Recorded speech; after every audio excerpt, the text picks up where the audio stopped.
Bon, j'ai l'impression qu'on a un petit peu de retard. Bon, on va essayer de rattraper un peu parce qu'il y a des redites aussi par rapport à ce qu'on avait vu.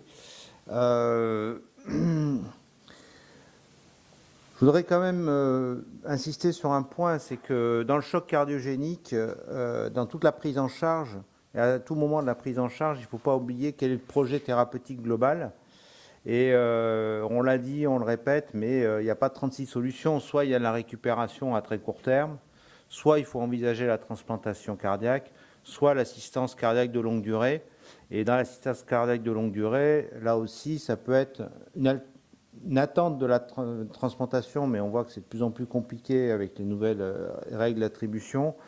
Ça peut être de la destination therapy, mais uniquement pour le LVAD de nos jours. Et l'éventuelle récupération sous LVAD de longue durée, ça reste quand même assez hypothétique et assez rare dans notre expérience. Et quand on est sur un choc cardiogénique sous traitement inotrope ou assistance circulatoire, qu'il n'y a pas de récupération et que les autres projets ne sont pas envisageables, eh on est face à une situation palliative et qui est parfois difficile parce qu'on est à prendre des décisions un petit peu on-off. Et sur le plan éthique, c'est parfois un peu compliqué et sur la communication avec les proches, ça peut être aussi délicat.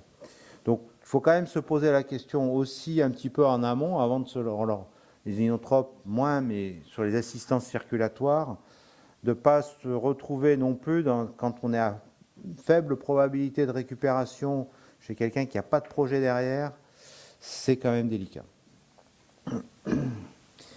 Alors l'objectif principal, on l'a vu dans le choc cardiogénique, la problématique c'est l'épreuve. Et c'est l'épreuve de traitement qui sauve, à part la revascularisation myocardique de nos amis cardiologues. On a des traitements symptomatiques, mais ils ont tous des écueils et on voit qu'on a du mal à vraiment améliorer la survie, si ce n'est qu'on va sauver des malades qui... On n'évalue pas le bénéfice en termes de survie sur des malades qu'on met sous assistance dans le choc réfractaire. Probablement, ce n'est pas 100% de décès quand on va mettre l'assistance, mais c'est proche des 85 ou 90% très probablement, et on les ramène à 40% environ, ce qui n'est pas si mal. Mais encore une fois, c'est des données de registre, ce n'est pas des données prospectives et elles vont être difficiles à obtenir.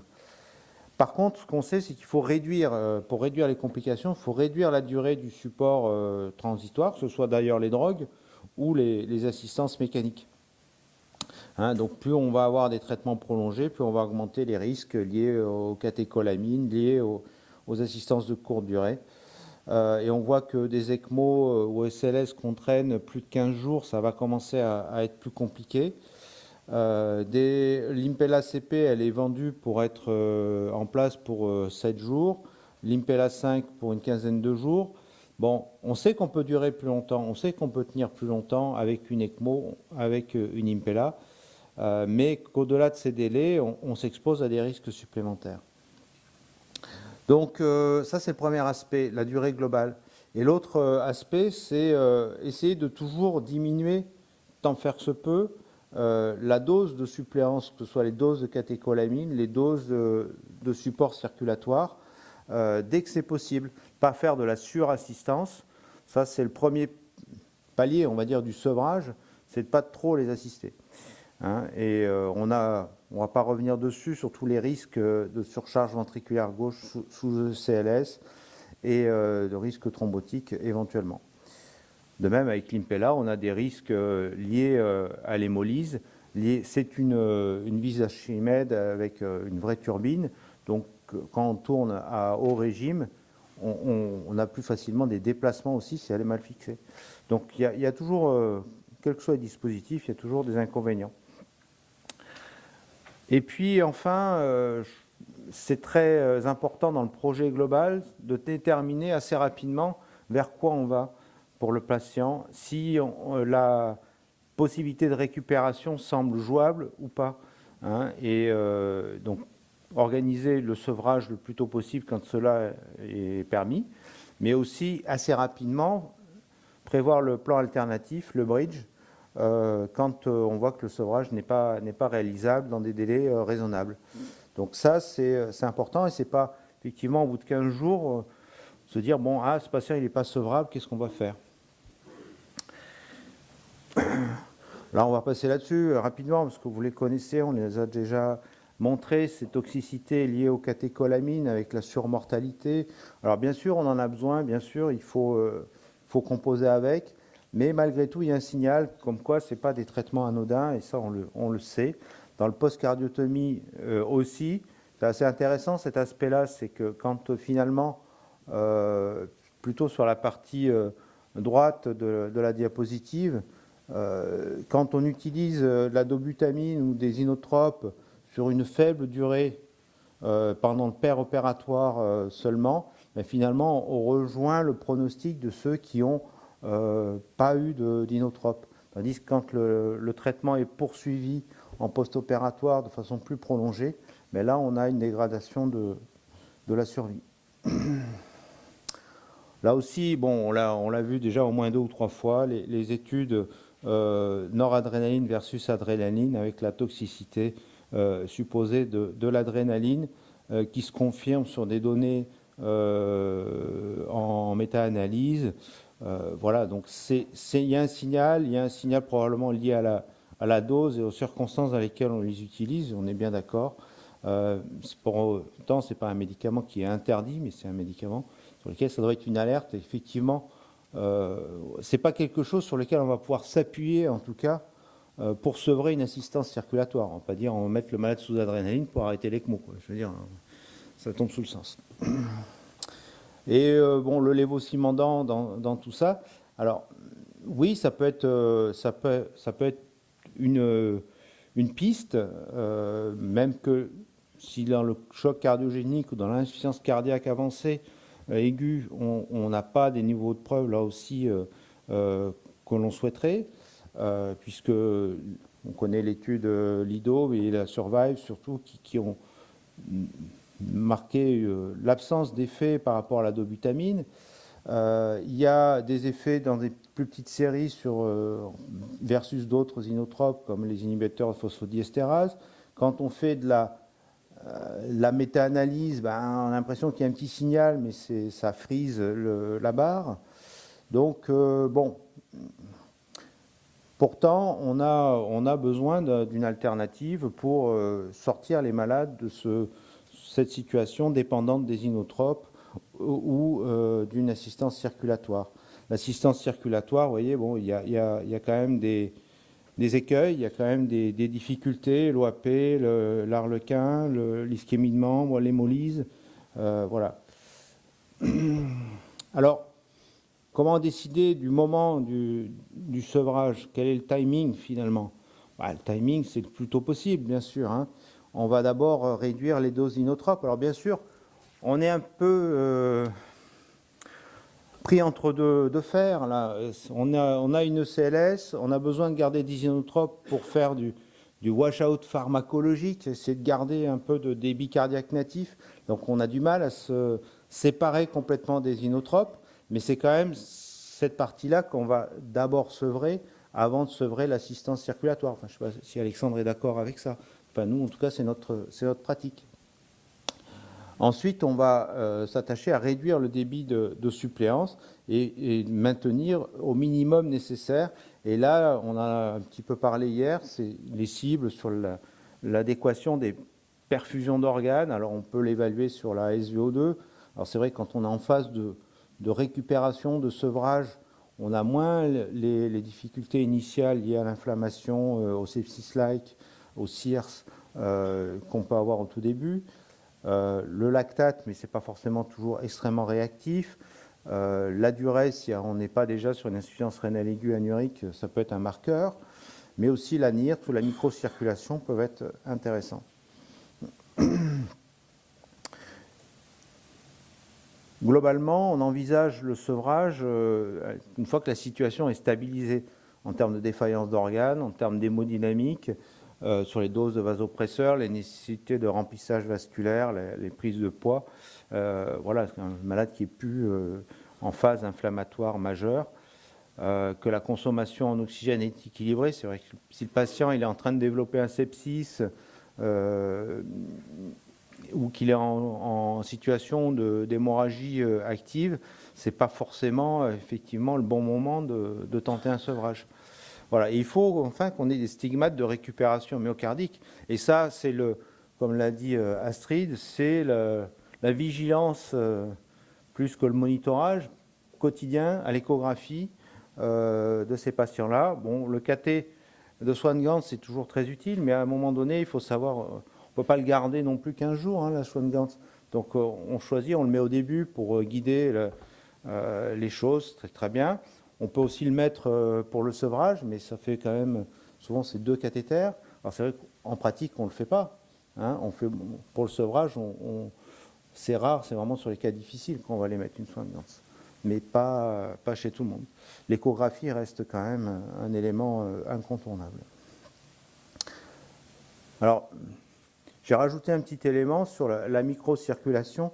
Là, ce n'est pas tellement sur le sevrage, mais c'est sur l'adéquation des débits et la discussion qu'on avait hier, finalement, sur le fait de trouver le bon débit d'assistance. Et le compromis, ce qui est parfois difficile sur des malades extrêmement défaillants, entre le débit nécessaire pour la perfusion des organes avec le CLS et le maintien d'une certaine éjection et d'un certain flux dans le cœur natif. Là, ici, on a l'exemple d'un jeune patient de 17 ans qui révèle une cardiomyopathie dilatée sur un choc cardiogénique, qui est placé sous ECMO. Et depuis 48 heures, on essaye de voir comment on peut faire rééjecter ce cœur. Alors on baisse l'ECMO, on met des inotropes, et puis toujours une éjection assez faible au niveau du cœur natif. Et on regarde ce qui se passe au niveau microcirculation. On met un IRS avec l'oxygénation tissulaire au niveau d'un muscle périphérique et des tests d'occlusion vasculaire avec une réoxygénation. Et là, on observe au tout début, on a une ECMO qu'on bride un petit peu parce qu'on essaye de faire éjecter. On a une saturation qui est pas forcément très basse, mais qui est un petit peu sous-optimale, on va dire suboptimale, et surtout une resaturation qui est très altérée, 1,4% par seconde. C'est des chiffres qu'on voit dans le choc septique sévère, quoi. On décide d'augmenter l'ECMO pour dire, bon, ben voilà, ça suffit, il faut qu'on lui sauve sa perfusion tissulaire. Donc on augmente l'oxygénation de repos, on va dire, et on augmente aussi la réactivité microvasculaire avec une pente à 5%. Et à ce moment-là, on voit qu'effectivement, on est très délétère sur la décharge ventriculaire gauche, et donc on met une Impella en décharge. Et là, on se retrouve avec une ECMO qui tourne à un peu plus de 4 litres, une Impella qui tourne en décharge à 1 litre, et on est très content, on a une bonne perfusion tissulaire et une bonne réactivité microvasculaire. Bon, et après, petit à petit, vous voyez, il y a un petit creux là. En fait, c'est les horaires, c'est la nuit, là. On ne voit pas très bien ce qui se passe. On pense que tout va bien. Au petit matin, l'ECMO, elle tourne à 3 litres 8, l'Impella à 2 litres 2. Et puis la saturation, c'est un petit peu effrité. On refait un test d'occlusion et à 2%. On se dit, mince, il se passe quelque chose. Bon, peut-être qu'il n'y a pas assez de débit. On monte l'ECMO, 4 litres 5. Tiens, bizarre, le débit d'Impella, il ne bouge pas. 2 litres 3, on refait une pente, ça ne bouge pas, toujours à 2%. Et à ce moment-là, on fait une échographie. Et si ça veut bien démarrer. Ah, vous ne l'aurez pas. Tant pis. Eh bien, croyez-moi, on est sur un VG qui est globuleux, avec l'Impella qui est là au milieu. Et on voit même des bulles circuler au centre de ce VG. On se dit, mais qu'est-ce qui se passe avec notre Impella? En fait, tout simplement, elle était en position intraventriculaire complète. Ça tournait en rond dans le VG. Elle a été retirée un petit peu. Bon, ça ne marchera pas non plus. Le diamètre ventriculaire se réduit. On voit disparaître ces bulles de cavitation et on récupère des débits, on va dire, standards sur l'ECMO et l'Impella. Et la perfusion tissulaire n'en est que mieux. Voilà. Alors, il y a eu quelques papiers, les équipes de Paris, Nadia Essaoui en particulier, sur l'échographie et la prédiction du succès de sevrage de l'ECMO. C'est des données qui permettent d'avoir des chiffres, un ITV supérieur à 10, une FEVG supérieure à 20 ou 25, mais je suis très réservé sur ce paramètre-là. Une onde-S à l'anneau mitral supérieur à 6 cm/s. Voilà, ça c'est des paramètres qui peuvent être effectivement utilisés quand on diminue le débit d'ECMO, voir si on obtient ces chiffres-là, sinon ce n'est pas la peine d'essayer d'aller plus loin. Alors eux, ils vont un petit peu plus loin dans l'analyse sur la prédiction du succès de sevrage en utilisant des paramètres d'interdépendance ventriculaire. Bon, c'est un petit peu... Moi, je trouve que ça traduit plus la dysfonction ventriculaire droite, c'est-à-dire que quand ils baissent le débit d'ECMO, ils ont le VD qui se dilate et le VG qui ne se remplit pas. Donc, bon, grosso modo, effectivement, ça prédit qu'on ne va pas bien sevrer. Alors, comment on va faire pour optimiser la réponse au sevrage ? Il faut jouer sur tous les facteurs qui sont associés dans le transport en oxygène, dans la consommation en oxygène. Il faut que le malade soit effectivement calme, ne soit pas septique, qu'on soit sur une volémie qui soit ni en surcharge majeure, hein, sur des patients qui ont pris des fois plusieurs litres dans les premières 24-48 heures. Donc savoir redistribuer et récupérer un peu de ce volume.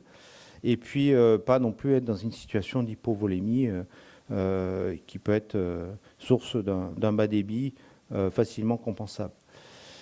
Et ensuite, il faut que cette réponse, elle se maintienne dans la durée. Et ça, c'est vraiment la récupération myocardique qui va le donner. Et ça se joue à tout moment dès le J0 de l'assistance circulatoire, où on l'a vu, on l'a répété, ce qu'il faut s'acharner à faire, c'est protéger ce myocarde. D'abord, on restaure les perfusions pour les tissus et il faut essayer de protéger ce myocarde pour lui permettre de récupérer à chaque fois que c'est possible. Et ensuite, il y a comment améliorer la performance myocardique à partir d'un certain moment. Et donc là, la place de lévoscimandant se pose et on va voir qu'on a quelques éléments de réponse, mais on attend des données plus solides.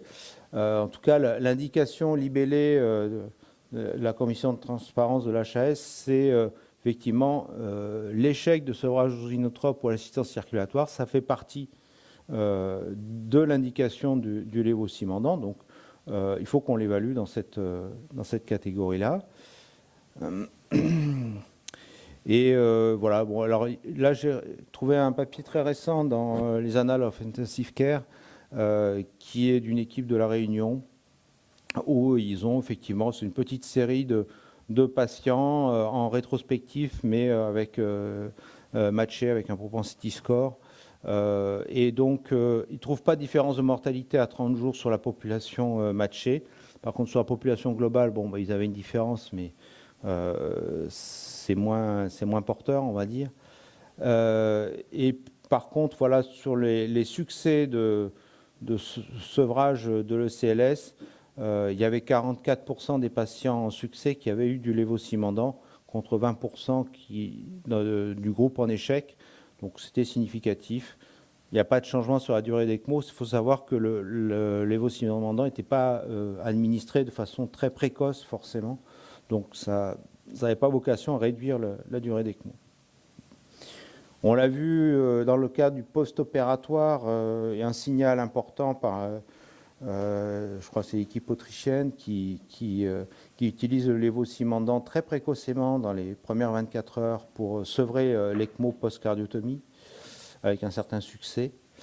Et là, l'année dernière à l'EACTA, j'avais présenté un petit travail qu'on avait fait dans notre service où on regardait en fait quel est l'impact du timing du lévoscimandant sous ECMO ou sous Impella.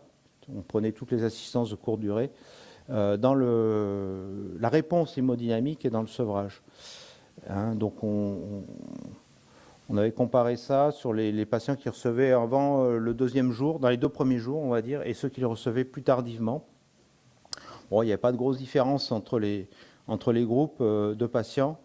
Et puis, on avait observé qu'on avait une bonne réponse hémodynamique, hein, quel que soit le moment où on faisait le lévossimandant, en termes de diminution du débit d'assistance circulatoire, d'augmentation de la pression pulsée, stabilité au niveau de la pression artérielle moyenne et de la dose de vasopresseur avec et d'inotrope dans le vasoactive inotropic score, et une augmentation de la fraction d'éjection. Ouais, sur les différents paramètres, ça donnait un petit peu près ceci, donc une amélioration sur une baisse du débit d'assistance, pression pulsée, la pression artérielle moyenne qui ne baisse pas sans augmentation des vasopresseurs, ce qui indique qu'on n'est pas non plus délétère sur cette vasoplégie que l'on craint parfois sous lévossimandant. Donc c'était assez encourageant. Par contre, sur le devenir des patients, on observait que, alors là, il y a peut-être des biais, hein, très probablement, hein, mais bien sûr, ceux qui le recevaient précocement, ils avaient une durée plus courte. Il y avait aussi une grosse différence sur le SOFA-score au moment de l'arrêt de l'assistance, donc à 4 dans le groupe précoce, à 11 dans le groupe tardif. Donc 11, c'est vraiment des patients qu'on s'est acharné à vouloir sevrer, malgré des défaillances d'organes persistantes qui avaient du mal à récupérer. C'est des malades quand même plus graves. Voilà. Et la mortalité était aussi beaucoup plus importante dans le groupe tardif, sachant que c'est un groupe dans lequel on avait déjà des patients qui étaient en échec de sevrage, on va dire, conventionnel, avant la cure de lévossimandant. Donc on part mal, des malades qu'on n'arrive pas à sevrer, et au final on fait une cure de lévossimandant pour se dire on tente le tout pour le tout. Ils ne vont pas pouvoir être tous sauvés, mais on arrive à en sortir quelques-uns quand même, ce qui n'était pas du tout gagné au départ. Enfin, la réponse, on l'aura peut-être au travers de ce PHRC national piloté par Alain Combes, dont on attend prochainement le démarrage. Alors, comment on fait pour sevrer une assistance circulatoire? Est-ce qu'on baisse brutalement le débit? Est-ce qu'on diminue par palier? Est-ce qu'on fait des tests de sevrage tous les jours? Je pense qu'il y a autant de recettes que d'équipes.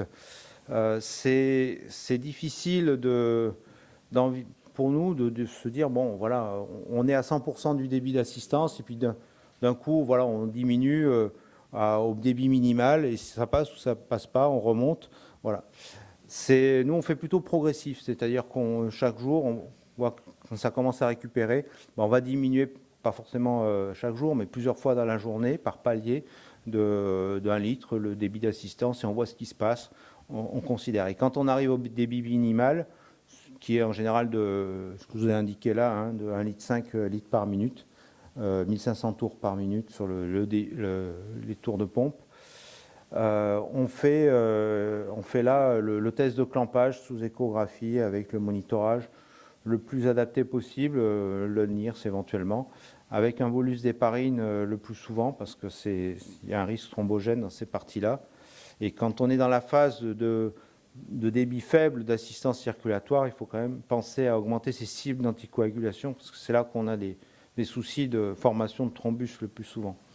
Et sur l'Impella, c'est entre guillemets plus simple, parce qu'on peut diminuer jusqu'à le palier 1 de performance, qui est un niveau qui permet de compenser juste la fuite aortique sur la présence du matériel à travers la valve aortique. Et donc, ça correspond à un débit d'assistance proche de 0. La difficulté avec le CLS, c'est quand même on est à débit minimal de 1,5 litre par minute, on est sur le VD, pas tout à fait sûr qu'il va supporter l'arrêt de ce litre ou litre et demi par minute. Et même un test de clampage d'une quinzaine de minutes ne permet pas toujours de s'assurer que dans les heures qui suivent, ce VD ne va pas, pour une raison ou une autre, se mettre en défaillance. Alors ici, je ne sais pas pourquoi tout à l'heure ça passait, j'ai vérifié, mais... Oh. Sabotage.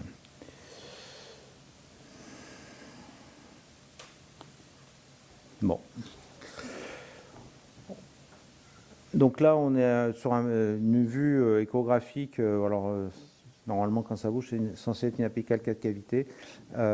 L'ITV dans la chambre de chasse, l'onde S à l'anneau et même la fraction d'éjection qu'on peut faire. Donc là, on a une ITV qui est à 14, une fraction d'éjection qui est à 30%, une onde S qui est à 10. Voilà, des critères assez favorables effectivement pour le sevrage. On peut aussi, sur la même problématique, envisager le sevrage de façon, on va dire, progressive, c'est-à-dire passer d'une assistance globale à une assistance monogauche par l'Impella. Donc on va sevrer de l'ECMO sur de l'Impella. On se dit, voilà, on diminue le débit d'ECMO, on regarde les paramètres droits, ils sont bons, il y a un TAPS qui est bon, il y a une onde S, il y a des diamètres qui sont corrects. Alors, voilà, l'onde S à l'anneau tricuspide ici qui est à 12. Donc on a des critères pour se dire, effectivement, l'ECMO, on va pouvoir s'en passer et tourner que sur l'Impella. Donc à ce moment-là, on enlève l'ECMO.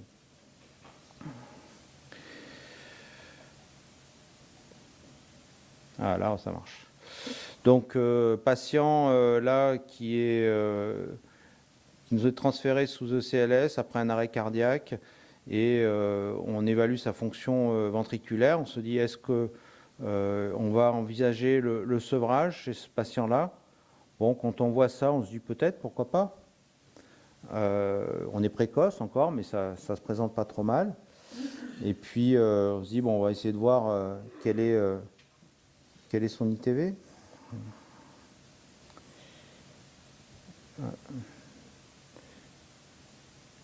Et là, on a ça. Donc là, c'est même pas la peine de mesurer l'ITV. Hein?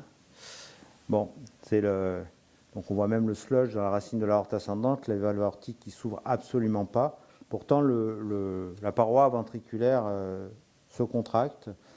Donc on va aller chercher un petit peu plus loin ce qui se passe. C'est pour ça que la fraction d'éjection en soi n'est pas le bon critère, à mon avis, qui permet de se mettre à l'abri des complications, en particulier mécaniques.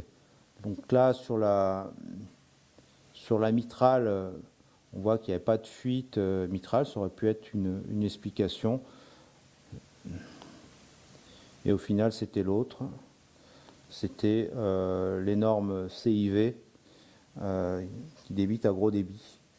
Et donc qui rend le malade effectivement insevrable, qui va aller au bloc opératoire pour corriger ça, mais ça ne va pas marcher comme très souvent. Alors, la réponse au remplissage, au sevrage circulatoire, comment l'évaluer? Comment évaluer sa tolérance? Alors bon, la pression artérielle, ça c'est le premier point, l'hémodynamique globale, le débit cardiaque, il faut voir si effectivement il se maintient, mais c'est des éléments, on va dire, on n'aimerait pas faire face à une nouvelle épisode de bas débit cardiaque pour se dire on est en échec. Donc on essaye d'être un petit peu en amont. Le lactate, ça ne nous aide pas forcément beaucoup. La SVO2 un petit peu plus réactive dans ce domaine-là. Et la NIRS peut être intéressant à mon avis à explorer.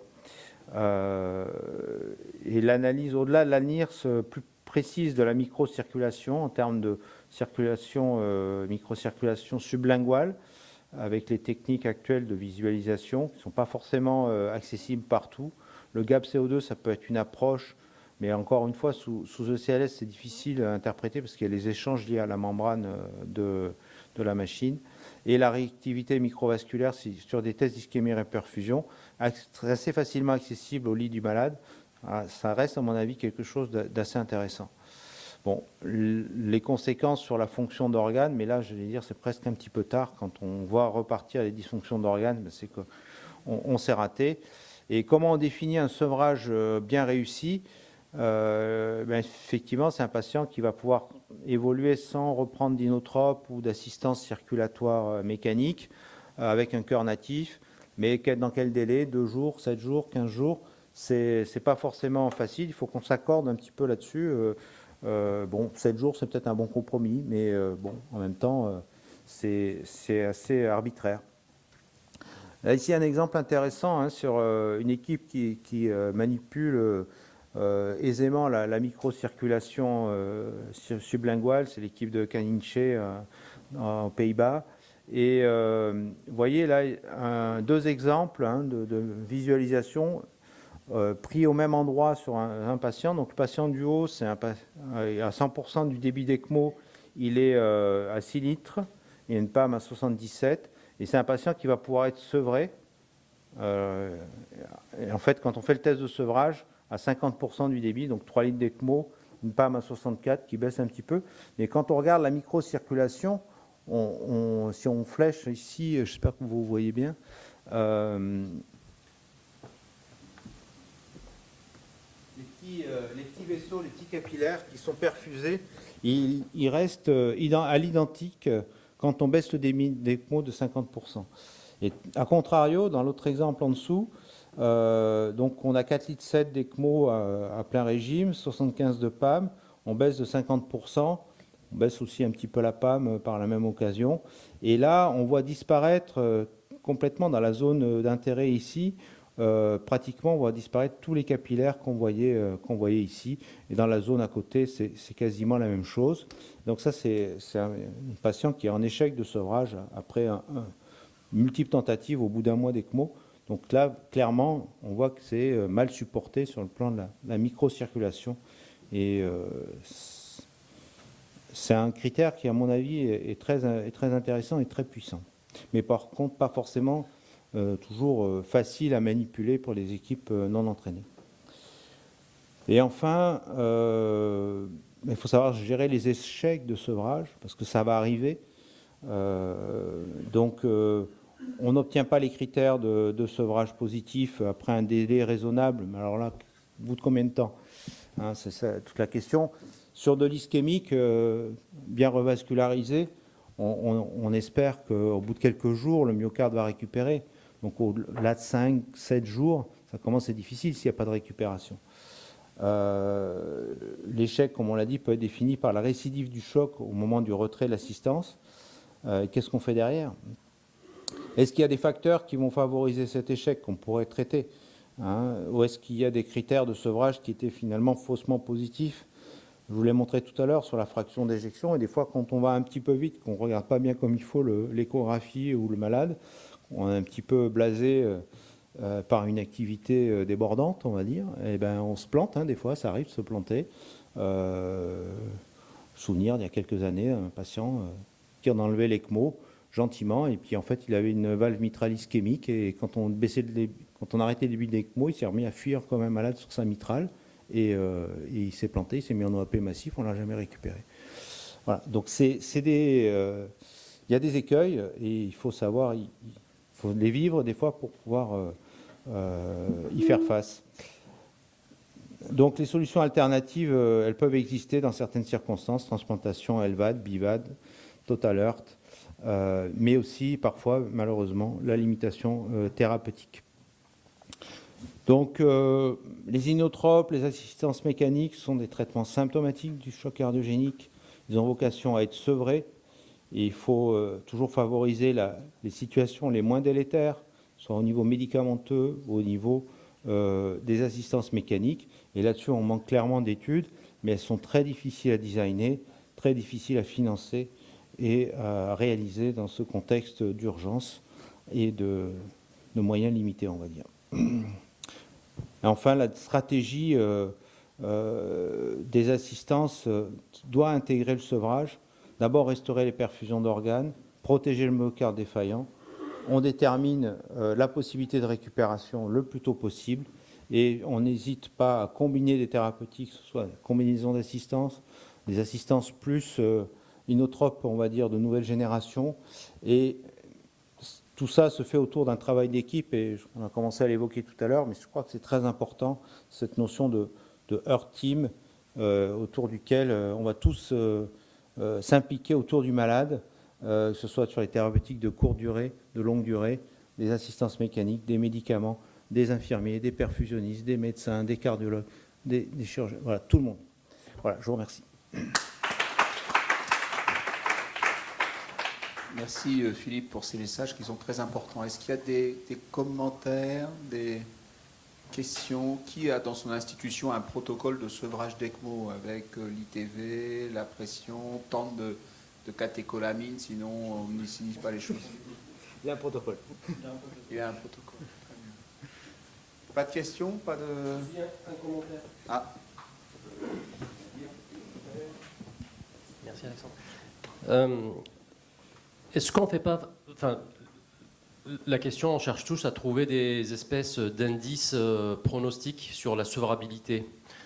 Écho, clinique et tout, mais on n'y arrive souvent jamais. Est-ce que la bonne façon de faire, c'est une question... Parce que nous, en pratique clinique, on le voit parfois dans certaines situations. Quand on baisse un peu le débit, on voit la pulsatilité qui se majore, des signes plutôt dynamiques. Est-ce que la bonne piste ne serait pas à ce niveau-là, c'est-à-dire faire des épreuves de sevrage et voir ce que ça fait? Pour faire simple, on baisse le débit, admettons, d'un litre 5 à 1 litre d'index, et voir ce que ça fait, l'impact que fait sur différents critères, pression pulsée, delta d'ITV par exemple. Est-ce que la piste ne serait pas plus dans des indices dynamiques plutôt que des situations plutôt statiques? Oui, alors je suis d'accord, c'est peut-être mal exprimé comme je l'ai fait, mais je pense que le dynamique est important effectivement, et c'est effectivement la baisse, ce qu'on va gagner en débit natif quand on baisse le débit d'assistance, ça c'est très important. Effectivement, hein, si on gagne rien, c'est qu'il y a un problème quelque part. On est bien d'accord. Maintenant, c'est vrai que c'est ce qu'on fait en pratique. En pratique. Il y a une temporalité parce que tu peux avoir simplement une augmentation. Il y a une temporalité parce que, enfin, tu le sais mieux que moi, mais il peut y avoir une augmentation, oui, je sais pas, de la pression pulsée ou quoi, juste parce qu'on met en charge le ventricule au départ et que il est distendu, il éjecte, et puis il faut laisser le temps après, peut-être d'un équilibre ou d'un déséquilibre pour voir ce qui se passe. C'est long, je pense, effectivement. Au lit du patient, il faut rester un moment au lit du patient pour évaluer un sevrage. 20 minutes qui permettent de, surtout sur le ventricule 3, comme tu disais tout à l'heure. Alors après, je sais pas, c'est vrai que les épreuves de clampage au bloc opératoire au moment d'enlever le CLS, bon, tout le monde le pratique pas forcément. Nous, on essaie de le faire quand même, mais je ne sais pas si c'est partout vrai. Quelquefois, on voit que finalement, le malade il revient avec son ECLS. Il dit bon, ça c'est pas bien passé. Mais voilà, alors ça c'est pareil, c'est quand même un temps d'évaluation qui est relativement court. Mais en général, quand on fait un sevrage, le malade il part au bloc, il a une ETO et il a un test de clampage au bloc. Ça, je pense que c'est important quand même. Que le sevrage se fasse au bloc dans un environnement serein, optimisé, ça me paraît essentiel. On fait une préévaluation en réa, on dit bon, il est jouable, et puis après on va jusqu'à... Je dis ça parce qu'il y a un cardiologue qui veut prendre la parole, donc lui ne connaît pas le bloc. Vas-y, je t'en prie Clément. Mais en fait, tu viens de me couper l'air sous le pied. C'est exactement ça. Donc, le cardiologue, en effet, il met les pieds au bloc quand on a une vide pour faire une météo, mais sinon, il n'y va pas. Et c'est vrai que à Toulouse, alors ça ne veut pas dire que c'est ce qu'il faut faire. Hein. On a l'habitude de les enlever, sauf pour ceux où on a eu des problèmes d'abord, où le chirurgien a eu des problèmes d'abord pour la pose. Chez nous, elles sont toutes chirurgicales et pas percutanées pour le moment. On les retire en chambre. Par contre, on fait des épreuves depuis déjà 3 ans. Donc, je suis en train de travailler les données là, pour voir ce que ça peut donner. Mais on fait 2 heures d'épreuve de sevrage. Donc on a un patient qui est entre 1 litre et 1 litre 5.